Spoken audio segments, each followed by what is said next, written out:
and was going to join, and the lady was like, well, Tanya, you're not a professional speaker. Oh. And that's all it took for me to go, what? And so now the PSA is growing. This is going into our 5th year now, and we're about to open up a chapter in Malaysia. We've got clients really all over the world, so I'm really excited about growth this year. There is absolutely no grass under your feet. I just don't want to look at myself the year before it and say I didn't do anything, that I didn't accomplish anything, that I didn't personally grow. Tanya, you are 2 for 2. 2. Yay! Well, you had the awesome sauce. You were just needing to stir it up a little bit. You just don't know how you're going to help somebody today. If you keep your eyes open, inspiration is out there. And of course, in our cases, at food markets. Focus on what you want the future to actually be. What do you want your business to look like? What do you want your relationships to look like? It said don't devalue what you go through because it is your story. Because I truly believe that everyone has a voice and a purpose on this planet to go help somebody else. Igniting, inspiring, and evoking the fire within. You're listening to the What's Your Inspiration podcast with Fox Beyer. On this episode of the What's Your Inspiration podcast, we have Barney Kramer. Barney is the founder of Strategic Management and the Strategic Management Academy, and also the New Leadership Paradigm. Barney is a lifer in strategic management. In his business, he uses the best time-tested skills and techniques to prepare leaders with real-life solutions to real-life problems. I hope you enjoy it, and here we go. Hello, and welcome to episode number 9 of the What's Your Inspiration podcast. I'm Fox, and today I have Barney Kramer on. Hello, Barney. How are you? Hey, Fox. How are you? I'm great out here in sunny California. I suspect there's a little snow back in your direction, and I'm looking forward to, right now it's sun. That sun is shining right in my window without a bit of snow on the ground here. You really putting the old dagger in very early, Barney. Yeah. I used to go down south there to Palm Springs and play golf, and boy, by about October, most of them would be down in Palm Springs because the ones, especially when they're up in Maine or Rhode Island, so we got a foot of snow on the ground already. That's just the way it is. We got to find the good stuff within all the dirt, like you were saying before. Yep. So exactly. To use an expression that I don't really like all that much, it is what it is. Yeah, I agree. So, Barney, let's get rolling here. You have been in leadership all your life. You've spent over 40 years training leaders. Here's my first question to you. Mm-hmm. How do you define the following word, and what does it mean to you? And that word is credibility. Credibility? Yes. I think credibility, I think it's really... Let's see. Let me give you the Webster's. Let me give you my definition of. My definition is somebody that you can rely on what you that is accomplished enough in their own life to be able for somebody else to rely on what they tell you as being the facts. It's not an opinion. It's not something they learned from somebody else, but they've been around long enough to know what works and what doesn't work, and they're credible. And you also know that they're not going to give you a bum steer. I mean, three of the greatest words in the English language that don't get used often enough are "I don't know." No sin not to know, but it is a sin to not know and to lead people to believe that you're something that you aren't. I like Popeye. I am what I am, and that's all that I am. And it's got to be a good I am. Wow, that's a pretty solid beginning. Okay, credibility, doing what you say you're going to do. In your profession, in your world, how important is credibility? Well, I think it's everything. In my world is all about leadership, running a business, helping people understand how to run their business, develop their business, grow their business, and certainly to have the skills to do that. And if I'm going to do that, people are counting on me. They're putting their heart and their soul and their efforts, and sometimes their life savings, or sometimes somebody else is in there, and they need to know that when I tell them something, that it's something they can rely on. Reagan had a thing years ago. He talked trust but verify. I don't ever want to, and that's where the I don't know comes in. I don't ever want to tell somebody something. If I don't know, I need to be able to say I don't know. Or, the lawyerly way of putting it that says to the best of my knowledge or to the best of my ability. Nothing wrong with letting somebody know that you believe is true based on your own experience. And that's another good way to put it. Because these people are counting on you. And if you're looking for people to follow you and to be able to accomplish the results, whether it's in your business or whether it's their business, why should I follow somebody that hasn't done anything to demonstrate that they're capable of, that there's somebody that I would want to follow? And a great deal of that is it's not about what I say. What I say doesn't mean nearly as much as what I do. Where am I at with it? I met with somebody this morning about doing some things together, and one of the first issues we talked about, I said, quite frankly, I said, I want to know that I've got a few hot buttons in my world, and I said, I want to know that I can count on you. And you tell me you're going to do something, then I expect you to do that. If you can't do it, let me know. Don't bury your mistakes. Don't tell me lies.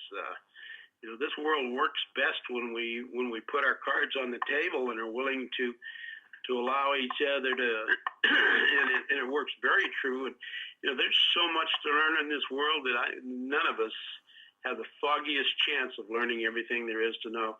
Somebody once asked me, they drew a circle on a piece of paper and put a dot on it.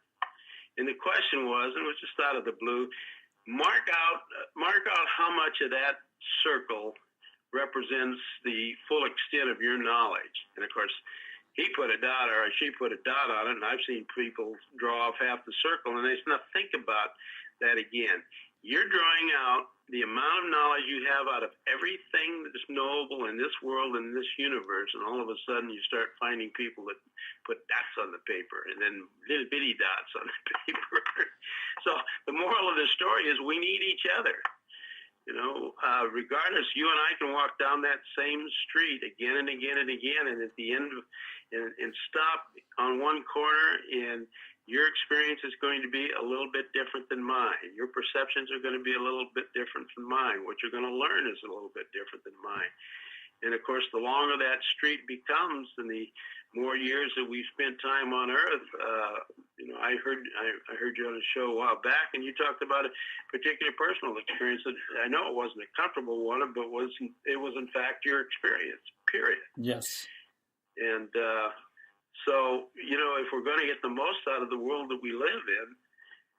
And I love answering questions. I get to pontificating real quickly if I'm not careful. Go for it. That's what we're here for. My experience. Yes. So, that's why we do these things. I just absolutely love listening to other people share their stories and share their experiences, and then find out that, gee, I've been alive a long time, and I'll tell you something, it'll be the newest person in the room or the most inexperienced person sitting in that table that will ask a question or share some particular thing that you're going, never thought of it that way. Yes. And we're like a bunch of snowflakes. We're all different in many ways. And I sat in a group of people where exactly that happened, and it was some kind of a participation event that we had, and somebody said, well, there's no such thing as advanced knowledge in this area. So what works is it's like a golf swing. You got to do three things in a golf swing, and I know baseball, you're a coach, and I'm not, but I know one of the things in baseball is you can't hit what you can't see.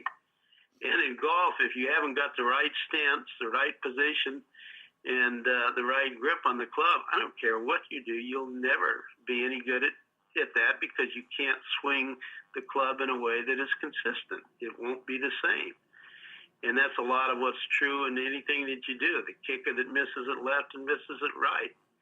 If he does it exactly the way it's supposed to be done, which isn't going to happen every time because he's a human being and he's fallible, he or she is fallible, he's never going to miss. But that's, the wind's a little different, and That's what life is all about. So there's so many variables that, in so many different ways to attack the same issue. I can remember when they used to kick the football for field goals off the toe.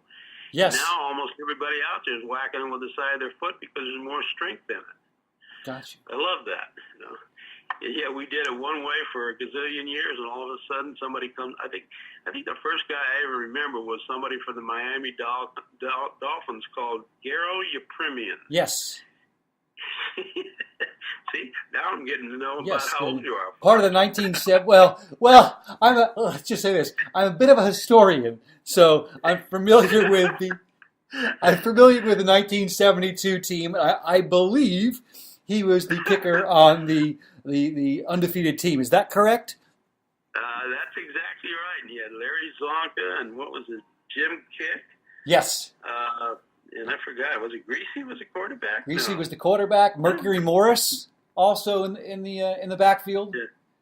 Yeah, Mercury Morris, and they had some great players on that team. They did.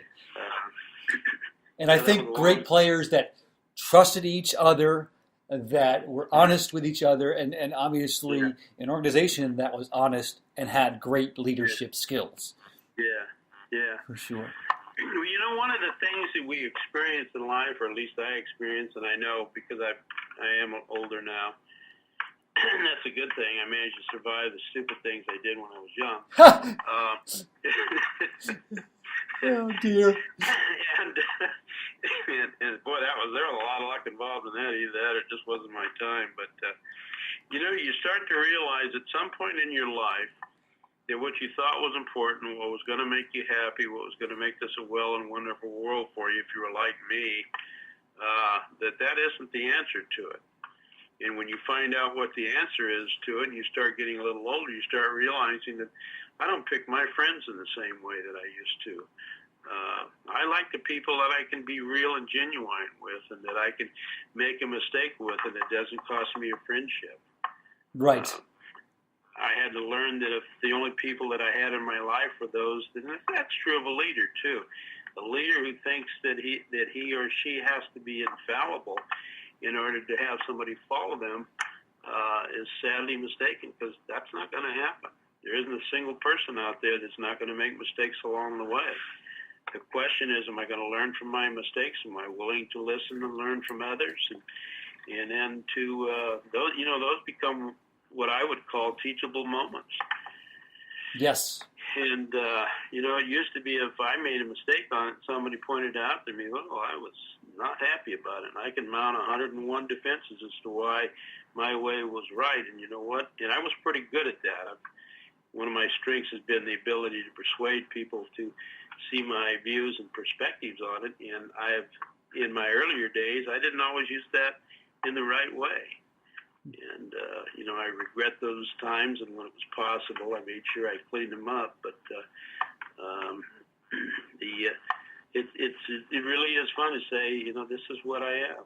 And to know that you've put the hard work and the time and the energy into becoming a decent human being, whatever you're doing. You had 3 or 4 questions on that we talked about on one of the forums that we talked about. One of them, who your heroes?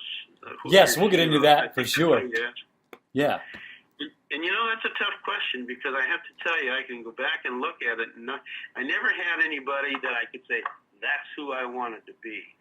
And I'm not quite sure why, whether it was just my a certain amount of independence, but I could tell you that there's an awful lot of them that I've looked at and said, boy, would I like to be able to handle that situation like that, or would I like to be able to do it that way, or I wish I'd have thought of that answer on it. So, so I've, as much as I love to talk, I also love to listen, and I watched what's the guy's name? He coached for the Yankees, Tony La Russa.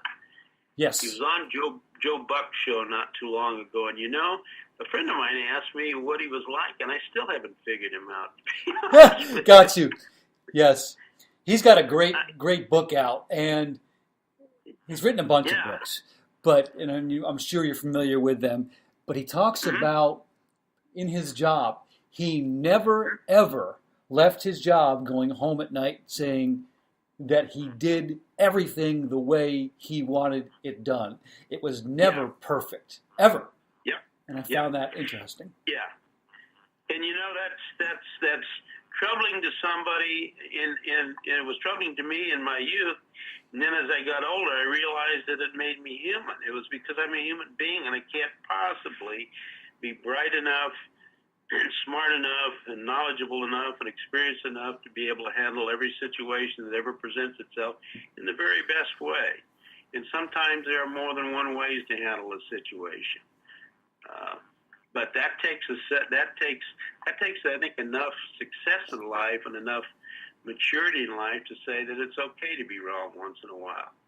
What it's not okay to do is to be unwilling to acknowledge when the mistake is yours.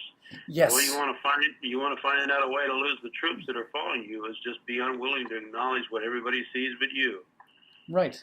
If there was if credibility was our first keyword of this podcast, I think Right. we're talking about now accountability. That has to be another keyword in this.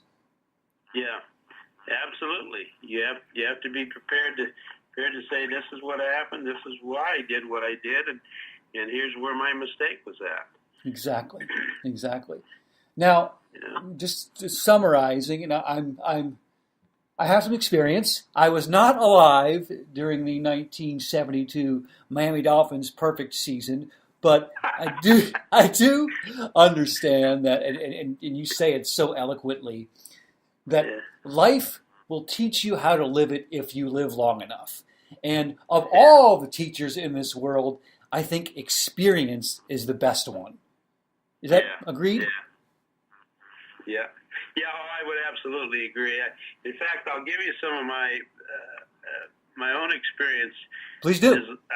I've worked my entire life at starting businesses, running business, turning them around, different kinds, different sizes, and different places, and had a great deal of success with it. And there's been a failure or two, or maybe you wouldn't call it failure under pure definition, but not everything worked out the way that I had hoped it would work out. Most were pretty darn successful, but I got to the point and I had an executive recruiting firm for about 14, 15 years, and I did the high-end bankers and that type of thing, and was good at it. And then the industry changed, and it changed because of the technology that exists out there, and I got very frustrated with it. It was no longer about quality and about developing skills and expertise of somebody else. It was about how fast can I get a mediocre candidate in front of somebody that's going to pay me for it. And I just finally said, this is not the kind of this is not the way I want to do business. And I said, I'd rather not.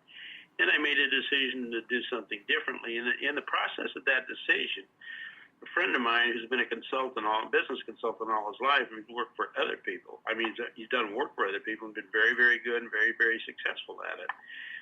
And we were talking one day, and he said, well, what do you, and actually, somebody had challenged me, what do you really want to do? And I said, I don't know.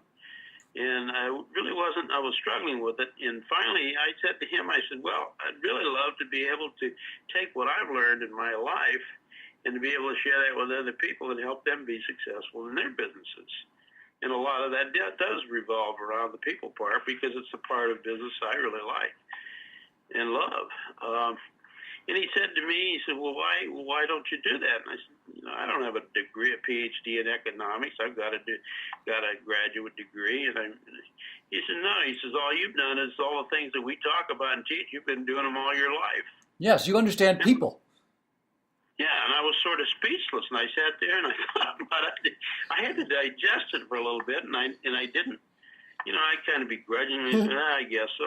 And the more I thought about that, it took me probably a year of being in this business and working with people and helping people before I finally was able to stand in front of a class that I was working with 20, 25, 30 people in it, and acknowledge to myself that I actually knew what I was doing, that I was qualified to be standing in front of that class.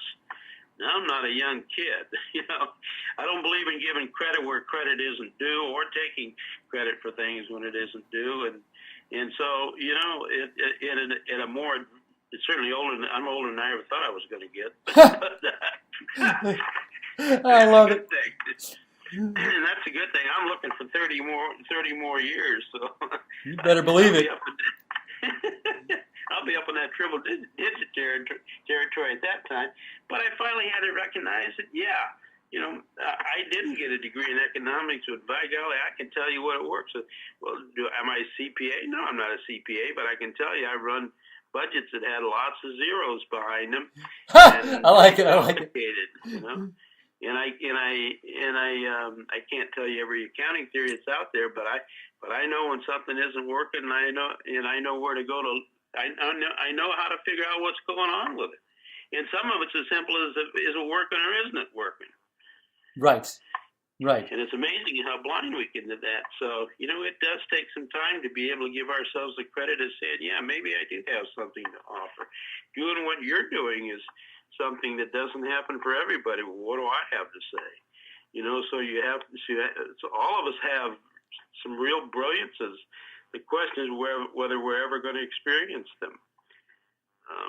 In my mid-30s, much to my chagrin, I realized that I actually enjoyed helping people. And it was clear back to my golf experience when I taught golf back in the very late 60s. And I was stunned to find out that I really enjoyed helping. And most of them didn't get very good because at that time, most women didn't work. They had their kids and got to be 45 or 50, and then their life was about mahjong or following the husband around, taking trips or something. And, right. And that was when Arnold Palmer had in the decade before that begun to make golf a game for everybody and not just for the wealthy. And so these women would come out there and they're 45 or 50 and to a 22-year-old kid, they all, they were pretty much 1 foot in the grave at that point, but not so, but it was amazing. They have more fun doing what they do than anybody that walks on that golf course. And I believe, and that's here 50 years later, that's still true. I used to belong to one of the clubs not too far from here, and that group had more fun than all the rest of the people out there. Never got particularly good at it, but got to have fun at it. My wife belonged to the group. We were married about 40 years before she ever started to play golf. Gotcha. We just had a great time. So it's we have to learn how to be who we are. I mean, but everybody's got a brilliance out there, and sometimes it's a speaker, sometimes it's a coach, sometimes it's don't ever give me anything. I watch neurosurgeons. I watch some of the people do what they do. Oh my God, I can't even imagine doing that. But we're all put on this earth with particular gifts and talents, and when we really shine and really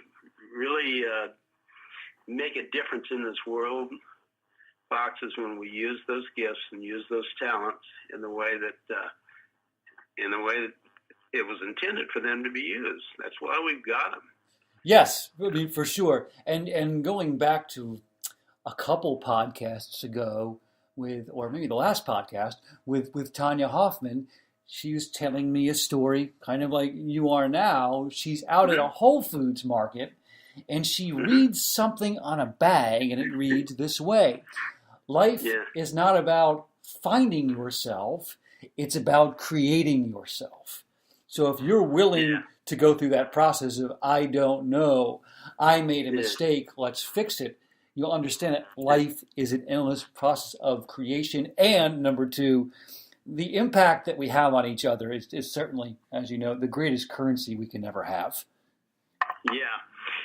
Tanya's a part of my story too, because when I first met her, Tony Wilkins said, why don't you call this person or connect with this person? So I did, and I joined her membership thing, and she's got that larger than life personality. She does. And, I don't know. I'm always the kind of guy that rather make a little less noise about what I do. I love it when I'm talking to a couple, 3 people on it, and I don't mind. The audience is great on it, but Tanya has that big old laugh of hers, and so it took a little while for me to get to know Tanya. But I'll tell you, she's been a big help to me. In fact, I'm helping her. She was nice enough to ask me. I'll give her a little plug. If I was interested in starting a PSA Public Speakers Association chapter. So I've got one down in the Silicon Valley area that I started last month, and I'm excited about, and I do have quite a bit of speaking experience. It's just not since the first time I participated in a real high-end speaking conference, and I realized that that was a whole lot of work. I've given up the idea that I ever wanted to be Zig Ziglar or Tony Robbins as of today. Yes. Too much work. But I like speaking. I like doing that as long as I don't have to spend all that time and energy it takes to be really, really good. I like the kind of, as you know, I like this kind of a format where you can kind of be who you are and get up and talk about it, and yet at the same time pull the kind of things out of the discussion that help other people and give them the willingness to say, hey, I'm okay at this. I love watching somebody, the lights come on and you're going, never thought of it that way. Yes. Golf was part of that. Anything where you help somebody grow and develop their own skills and talents, most of the time there's not much money in the reward on it, but man, when you help another human being, it doesn't get any better than that. No, it doesn't. It doesn't. There's no greater high in life. Yeah. No greater high. And like you, Tanya has been great to me, great. Really helped me develop and give me just a platform to, like you, just to be who we are. To be who we are. Yeah. Absolutely. Yeah. She tells you right away. And I had a great incident. I spoke at an event, and she was at the same event, and the stupid microphone didn't work. And I don't know why I didn't just put it down, because I've had enough experience to put it down, but somehow I've got it in my hand, waving it around as a wand. And I got a video recording of that, and so I kind of teased her. She said, I could have taken that microphone and hit you over the head with it.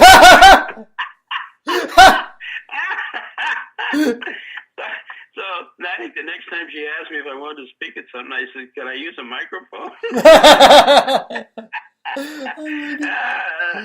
Yeah, she's a sweetheart, so I'm enjoying working with her. So it took me a little while to get used to her, but I love it. Absolutely. Barney, you talk about her laugh. I mean, you have an outstanding laugh. Do I? Yes, it is outstanding. And Hey, if you made all mistakes I made, Fox, you'd learn how to laugh. I think I'm well on my way. Well on my way. Oh dear. Well, let's have a little fun. Barney, are you ready for a game called What, Which, and Where? All right, give it a shot. Okay. Go ahead. I'll read you something, and then you tell me from where it came or from who it came. So let's begin with this. It reads, by changing the inner attitudes of our minds, we can change the outer aspects of our lives. Who said that? I'll bet you could expect this, but I had that on a refrigerator for probably 25, 30 years, and then it fell off, and then I put it back up. It was William James. Yes. And to explain, who was he? Yep. He was kind of one of those Renaissance guys, but I believe he was a philosopher, and I think he was a psychologist or psychiatrist. I don't remember what. One of the great writers around the tail end of the 19th century, early 20th century, yes. And he wrote the book, The Varieties of Spiritual Experience. I don't think that's the exact right title, but one of the great minds of that time frame. Got you. You are 1 for 1. And just to break off of that, talking about making mistakes, Barney, and psychology, I've written down here that William James is the first educator to offer a psychology course in my research. I didn't know that. Here's my story. I am a junior at the University of South Carolina in a psychology course. Mm-hmm. And I'm in a lecture hall of about 300 students.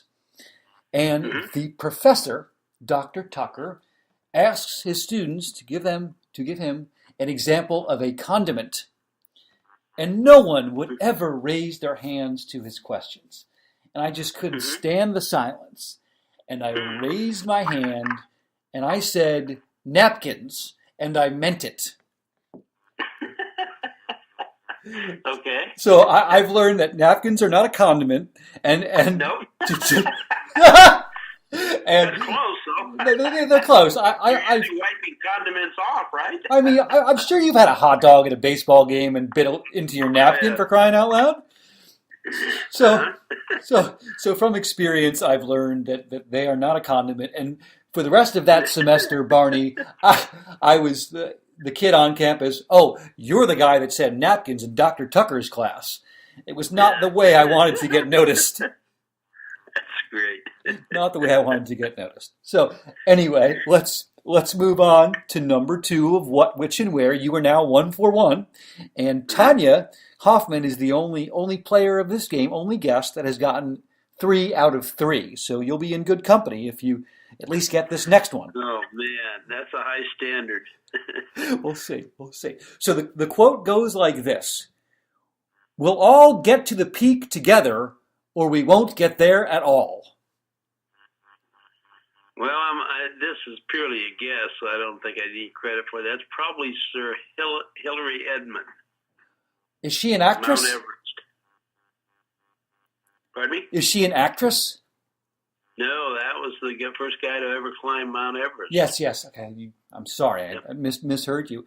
I'll read it again. We all get to the peak together, or we don't get there at all.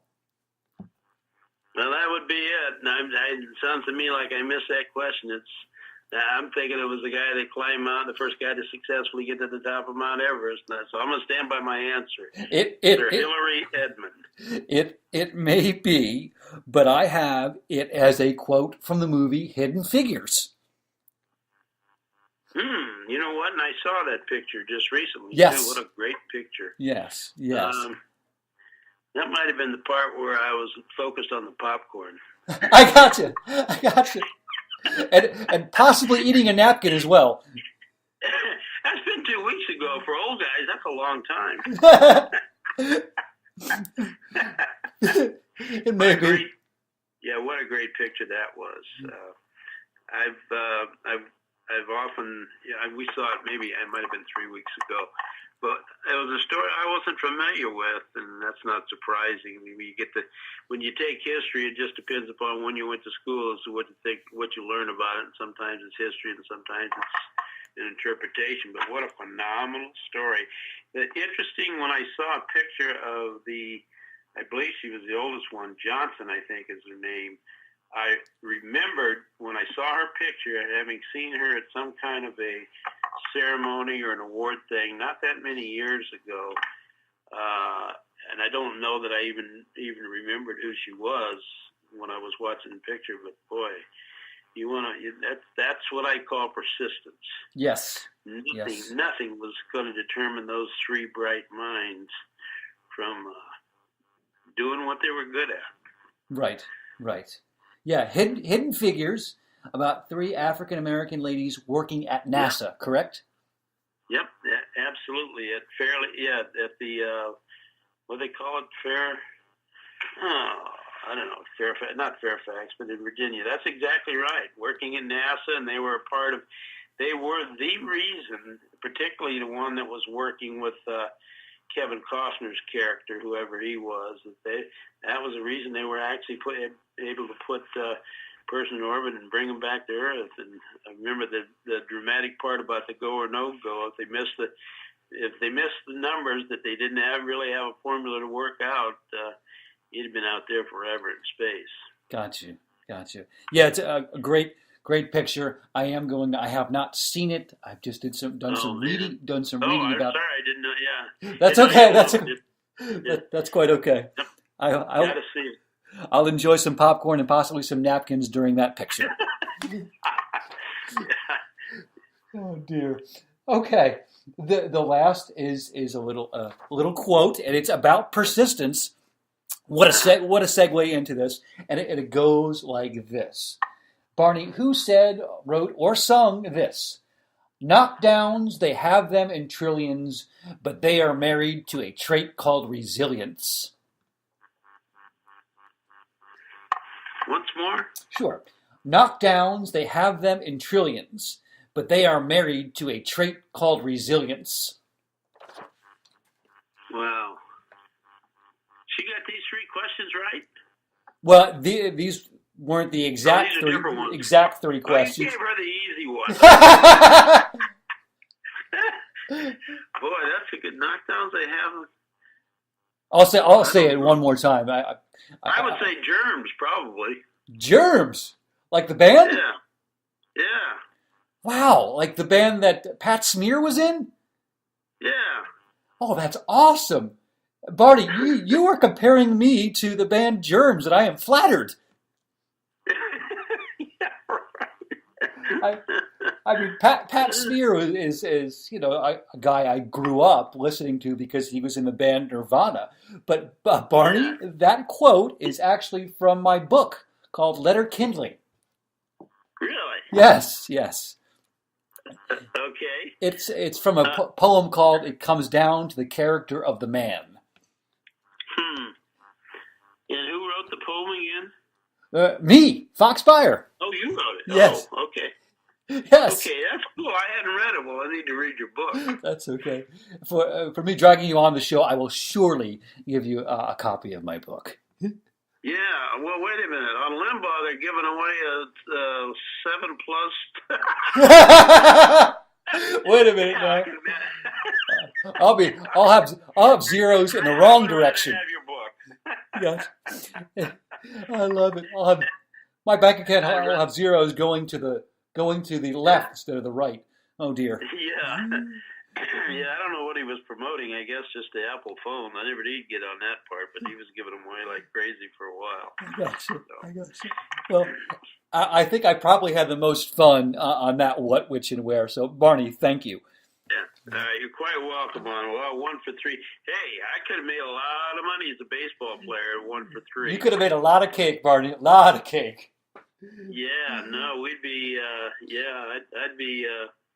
I don't know where. Let's see. I thought Ty Cobb had a batting average. I saw it was 360 the other day. For some reason, that's right. I thought it was higher than that. 366. Yeah, 366, 67. Mm-hmm. Boy. Anyway. Gotcha. I like that part of the show. Well, thank you. We will continue that on the next episode, people, for sure. Back by popular demand. What, which, and where. There you go. Oh dear. Now we're going to wrap up here. I wanted to give you a scenario and let you make a choice. Mm-hmm. So you mentioned to me earlier, and you wrote this to me before, and I'll read it like this. We know all heroes do not wear a cape. You mentioned 4 people in your life that have had the greatest impact on you. 1, your grandmother. 2, an 8th grade teacher. 3, an elderly man that became the father you never had. And 4, an elderly woman that went back to school and got her doctorate at 40 years old. Yeah. Barney, if you could choose one of those 4 people right now to take a 3-hour car ride with, who would it be and why? Wow. Well, let's see. I got to get the analytics out of this one. Yes. Okay. I'd love to see my grandmother, but in the latter of the 2, certainly were some of the greatest minds I was ever around. But it was the 8th grade teacher that I never saw again after I got out of junior high school. That was the difference maker for me. When I decided I was going to become class clown the first half of the 8th grade, and I went from a straight A student to flunking every single one of the classes, she drugged my mother and father over to the school in her counseling session. She said, I'm not going to let him throw his life away. And if you saw the old picture, the prime of Miss Jane Brody, the bun hairdo and the stiletto heels and that stiff as a rod posture, she scared the life out of me for some reason. Yeah, me too. With those heels, you could pick them up and hit me with them. So I had her for everything but gym and shop for the next 2 years. She had counseling she had a counseling class, and then she had some kind of I don't know what she did in one class, but there was 2 classes a day where in both years, the rest of the years that I was the only student. Wow. And you can imagine what happened. I was an A student. You turned it around. Yep. And so probably a few years before she died, I spent all that time. I said, someday I'm going to write her a thank you letter, etc. She happened to be a friend of mine, one of my other great mentors in life. I guess they knew each other. The lady that went to school after she was 40, got all those degrees, they ended up working together in the education system. So she knew her. And she said, why don't you write her a letter whether she gets it? So I did. I wrote her a letter and thanked her. Awesome. And nothing better than a handwritten letter. You mentioned President Reagan before. I read a book that had all the numerous handwritten letters that he had wrote to people thanking them over the years. Found it fascinating. Yeah. Well, it becomes just something that I don't know, to me, I just had to do that. I don't know what I would have done in my life, but frankly, I always remember that. She said he can do anything he wants if he sets his mind to it. And class clown wasn't going to be it. Not going to happen. I just get the biggest kick out of it when I think about it. I mean, I almost get teared up, but at the same time, I'm not going to. Every single class except gym and shop. Ooh, geez. I mean, it took some effort to do that.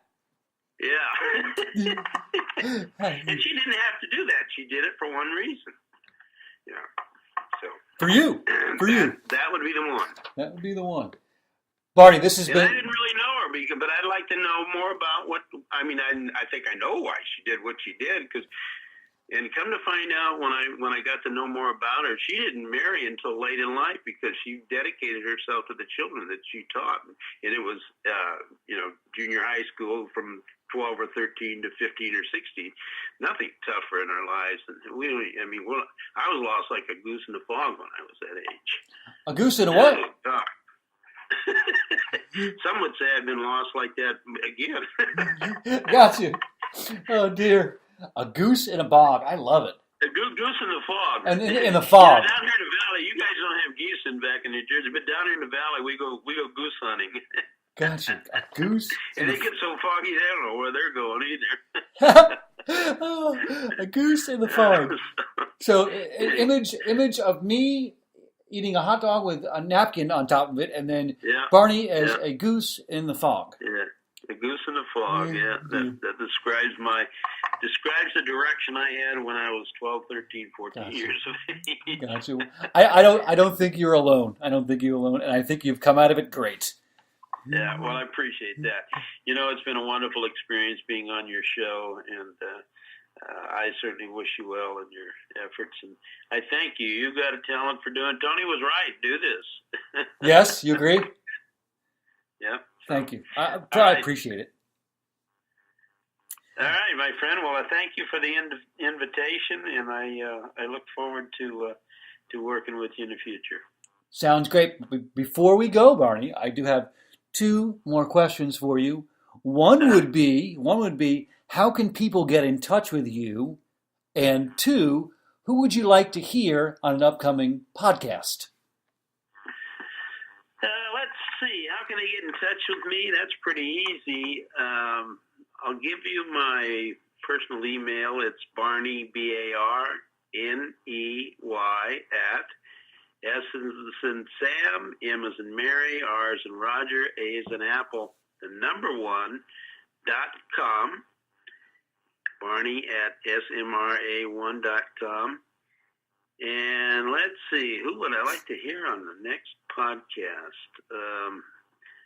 That's a really good question. Yeah. See, now you tickle the analytical part of my brain. So. I actually want to hear your 8th grade teacher. I know that's not possible, but I would love to have her on.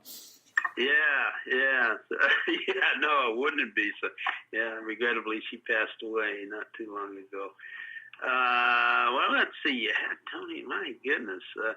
I have a friend who wrote a book recently that might just love being on your show, and it's a lady in Modesto that was a part of my metamorphosis from a grumpy recruiter that had gotten to hate the business he was in to a consultant. She's a part of that story. Her name is Claudia Newcorn. And Okay. Claudia just wrote a book that came out on Amazon. I think it's already hit a bestseller list called Zipline. Oh my goodness, Zipline Marketing or Zipline? I think it's Zipline Marketing. I can't remember the last name, but Zipline is the key word in it, and it's all about marketing. And she deals with it from a real life perspective. Bright mind, graduate of one of the big institutions, and she's become over the last 6, 7, 8 years a very dear friend, and does a little bit of what I do. She does some consulting and teaching, and she specializes in marketing. And in fact, I got the opportunity to actually write a foreword for her in the book, and I was honored at that. So I know she would, I would be stunned if she wouldn't be thrilled to be on your show. Need to get Claudia on here. That's a great suggestion. Thank you, Barney. And I will give her I'll send her an email suggesting exactly that and telling her that you asked who I would suggest. And we're still are friends, still work together on occasion, and boy, she's great. She's really, really good. And she got a great sense of humor too. Good. As you know, most of my friends do. They don't stay friends very long. Right? So I will do that. Got to laugh. Thank you, Barney. It's been an absolute blast. Thank you, Fox. I wish you all the luck in the world, and I wish you some good weather too. Give that a month or two, and you'll see some bare ground. Oh dear. You have a great one. You too. Thank you very much. Take care. Thank you. Okay, people, that will wrap up episode number 9 of the What's Your Inspiration podcast. Barney and I will talk to you all later. Take good care. You have been listening to the What's Your Inspiration podcast with Fox Beyer. Because impact on each other is the greatest currency you could ever have. Wisdom. It was me and the boss man taking a ride.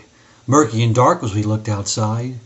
And so, to make our connection, he turned and he asked me a question. He said, if you had one wish and nothing more, what would it be that you'd ask for? For a minute I sat and I wondered. And then he began his out loud ponder. He said, a lot of us are drawn to material, but I know something I long to feel. It's not just experience, it's insight. It's taking notes on even the past hindsight. It's a must for any man. I must get it however I can. If I had a bag, I'd toss you some. Oh, how I long for a daily dose of wisdom.